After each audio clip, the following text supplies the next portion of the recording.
guys, good morning. Welcome to my channel again, Koy Sab. Today guys, magbe-bake tayo ng New York style cookies. Ayan. So, samahan niyo ko guys kung paano ko siya ginawa and titikman natin later. So, ito talaga yung gusto ko yung lagi akong nagbe-bake every Friday.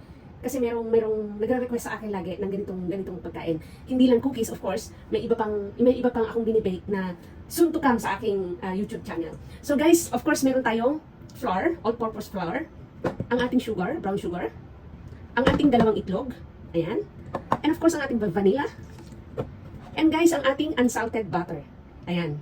Ilalagay ko ang description guys, sorry, ilalagay ko ang description kung ilan yung grams niya na ihahalo ko, pag inayos ko na yung video, and of course, ang ating Oreo, kaya siya tinawag na Oreo New York cookies. Hindi ko alam kung bakit ganun yung tawag nila, pero masarap siya guys, kasi twice ko na itong nagawa. Ang ating Oreo, ang ating baking powder, at ang ating baking soda. Ayan, dalawang klase po siya na ginamit para umalsa talaga siya. And of course, ang ating dark chocolate. Ayan, napakasarap po nito. Dark chocolate, actually pwedeng kainin lang siya ng ganyan kasi healthy dark chocolate. And of course, guys, ang ating milk chocolate. Guys, gusto ko lang ibahagi, no? Ang ating milk chocolate ngayon ay hindi yung regular na ginagamit ko na nabibili talaga sa mga baking shops. Guys, ang gagamitin ko ngayon, susubukan ko, this is Toblerone actually. Ayan. Toblerone siya, yung usual na Toblerone of course, pero yung milk chocolate. Ayan. Susubukan natin guys, and tingnan natin kung anong magiging resulta. First time ko siyang gagawin. Nag-experiment lang kasi ako palagi para makita ko kung ano yung maganda. Para yung nakukuha kong recipe sa online, of course, nilalagyan ko siya ng twist para maging akin. Diba? So guys, gawin na natin and let's see kung anong resulta and tikman natin mamaya. So see you later guys. Let's bake and let's bake and let's bake. Yay!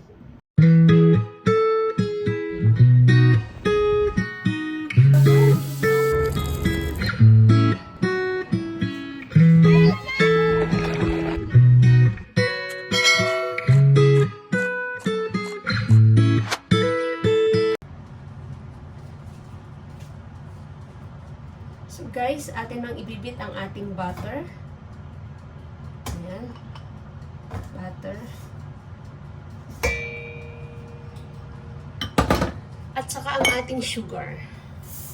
Ayan. Bit po natin siya for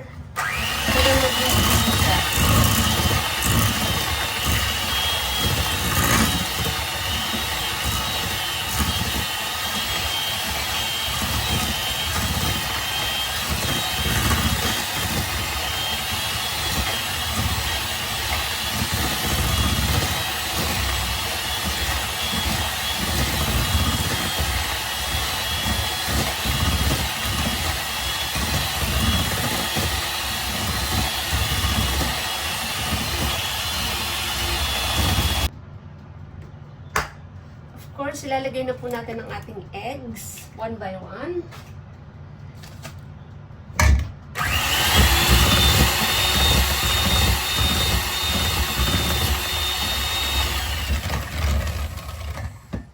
Ayan. Second. Kailangan po guys, room temperature yung ating butter, yung ating eggs. Ayan, para mas madali po siyang mag-blend.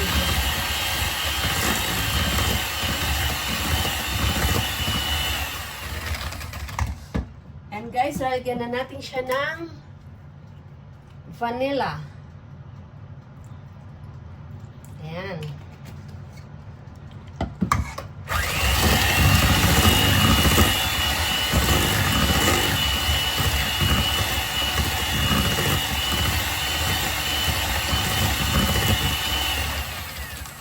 And guys, of course, ilalagay na natin ang ating flour. Unti-unti lang siya guys. Unti-unti lang natin siyang ilagay. Ayan.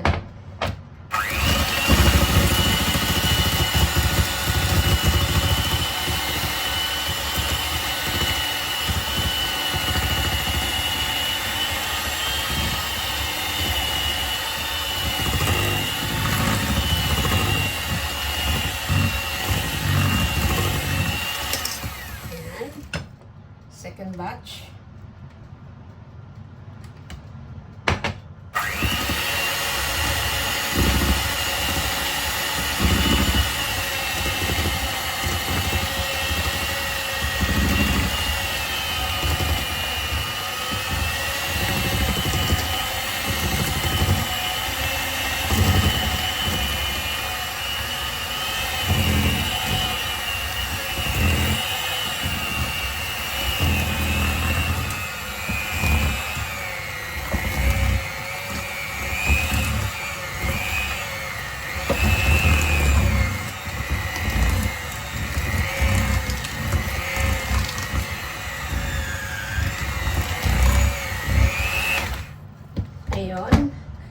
guys, ilalagay na po natin ang ating baking powder at ating baking soda. Ayan. And syempre, ang ating konting asin. Ayan guys, lagyan natin siya ng konting asin. And syempre, i-blend ulit natin.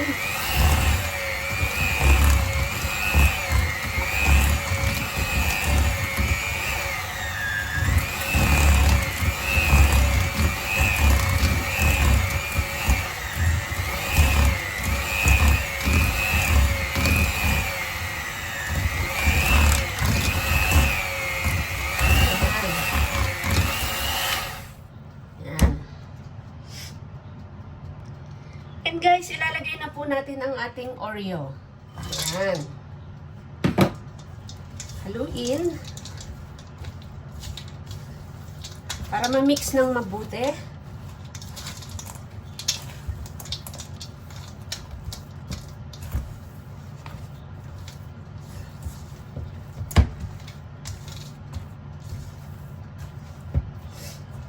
At syempre guys, ang ating dark chocolate. At saka ang ating white chocolate. Ayan.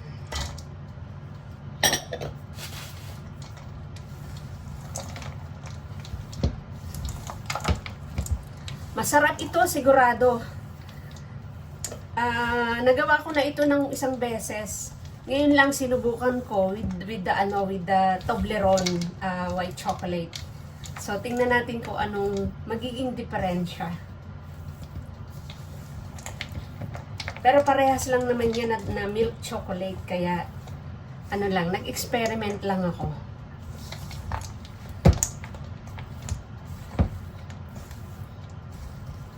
Ayan.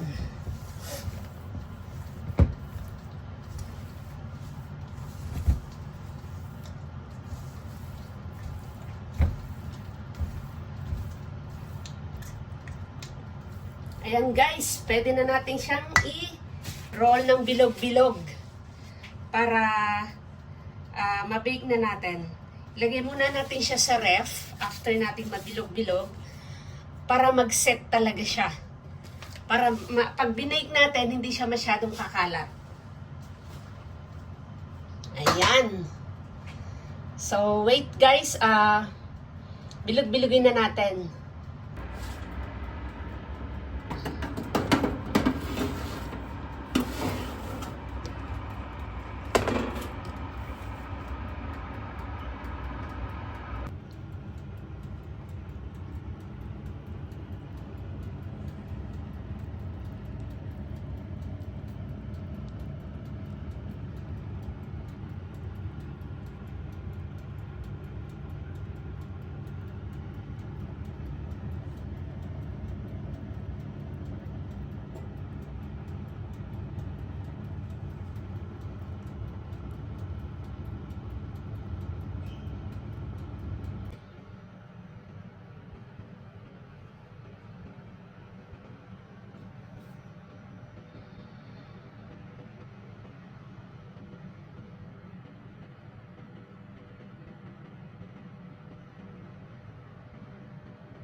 So, tikman natin guys. Isang piraso. Okay. This one. Tingnan nyo. Tingnan nyo guys, yung dark chocolate. Tapos yung white chocolate. Yun yung Toblerone na white chocolate. At syempre, ayun na. So, anuhin natin guys. Tikman natin. Tingnan nyo guys, oh.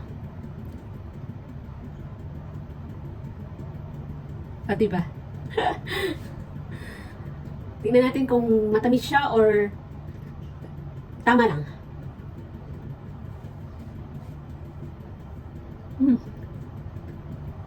Sarap. Sarap guys. Lasang-lasa mo yung yung Oreo, yung dark chocolate, at syempre, yung ating Toblerone. Ayan, di ba? Masarap guys, masarap. Hindi siya ganun katamis kasi binawasan ko yung sugar. Bukod sa brown sugar ang ginamit ko, yung ating dark chocolate eh hindi naman siya matamis. So, nag-blend lang yung white at saka yung dark chocolate. Nag-blend lang siya, kaya hindi siya ganun katamis. Ayan.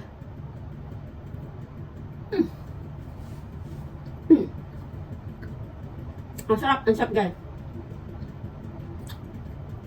Tama na isa sa akin. Actually, kalahati lang. Hindi ko nakakainin yung kalahati. Tama na ito. Masarap. Hindi siya nakakaumay. And tama lang pang kape.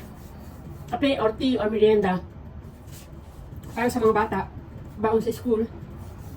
Pag nag-crave ka ng konting matamis after mo kumain, perfect na perfect po siya. So guys, thank you for watching. And see you on my next mga videos about baking. Baking pa rin kasi mahilig talaga akong mag-bake. So siguro next time pwede kong ipakita naman yung aking cheesecake or pag may order na banana bread. Kasi yun usually ang ginagawa ko, banana bread. Kasi nagustuhan talaga nila yung lasa. And nagtatry ako ng ibang mga recipes. And nag-experiment ako. Kasi ito, akala ko hindi siya mabubuo kasi yung Toblerone ng ginamit ko. Pero it turns out na napakaganda nung blending ng dark chocolate at saka ng white. So, thank you guys. So, hope you enjoy my video and subscribe for more. And sana huwag kayong magsasawa na panoorin ang mga recipes ko. Thank you guys for watching. And please like and subscribe Koy Sab channel. And see you again. Thank you so much.